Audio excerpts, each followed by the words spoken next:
you've been taking care of your business as a self-employed person, then you may have already learned the hard way that getting a mortgage can be anything but a ton of fun. And it's certainly not as easy as it is for our brothers and sisters who are not self-employed.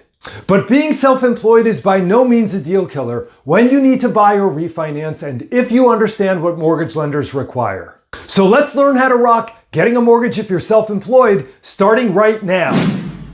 Hey guys, welcome to Rockin' Real Estate. I'm Rob Spinoza with Guaranteed Rate. If you're a home buyer, a homeowner, or even a real estate professional looking for home finance tips, tricks, and the occasional cool guitar licks, I've got your backstage pass to a better understanding of the mortgage business.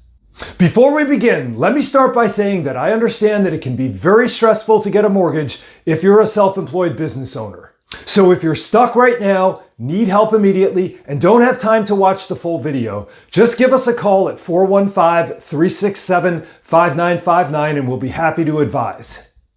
Okay, so let's start by defining self-employed in the eyes of the mortgage industry. For most residential loan programs guidelines, you are considered self-employed if you own more than 25% of the entity for which you work. We'll define the types of entities next, but remember that if you own more than 25% of the business that pays you, you'll be viewed as a self-employed borrower when you go to get a mortgage. It doesn't matter if you get a pay stub, a W-2, or any other document that shows that someone other than yourself is providing your paycheck.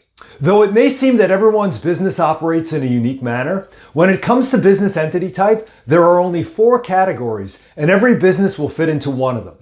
The first and often simplest is a sole proprietorship, also known as a Schedule C business. We'll typically see these for smaller, one-man band types of businesses, though they are not limited to small businesses. Next, there are partnerships or LLCs. This entity type is known as a pass-through entity, like with our third entity type, S-corporations.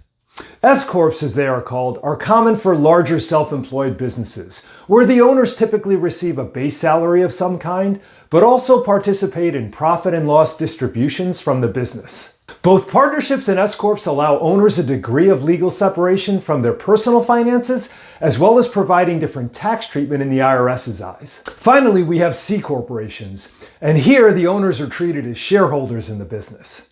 Now, when a self-employed individual goes to get a mortgage, the first thing the lender will do is determine how they are filing their taxes and their business entity type. From there, a list of required documents will aim to support stable income earnings. In overview, a sole proprietor will usually need to provide 2 years of personal tax returns, that is, their Forms 1040, as well as a profit and loss statement and balance sheet to show current earnings since the last tax filing. Partnership and LLC owners will be required to provide their personal tax returns as well as their partnership returns, the Form 1065. The Form 1065 will contain a K-1 form which shows profit and loss distributions to the partners. Partnerships may also have pay stubs and W-2 forms.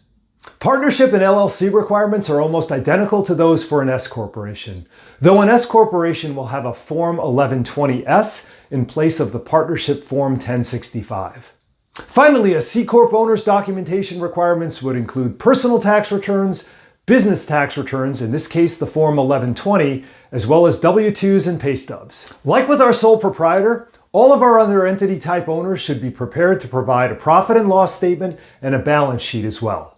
As you can see, the documentation requirements can be significant, and the best advice I could give to the self-employed before they begin their mortgage journey is to get organized. If you have a bookkeeper, notify them of what you plan to do.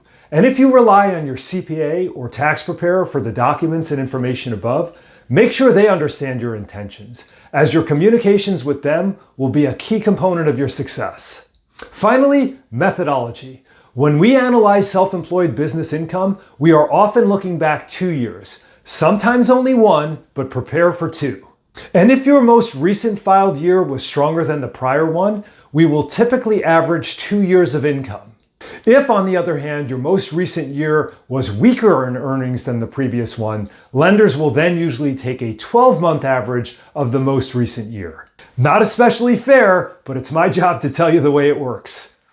If you have any questions about getting a loan as a self-employed individual, or if you have questions about any other aspect of the mortgage process that will get you the financing you need, don't hesitate to get in touch at any of the links below or by calling us directly at 415-367-5959. And if you found today's video helpful, click on the like and subscribe buttons below, and we'll keep the hits coming.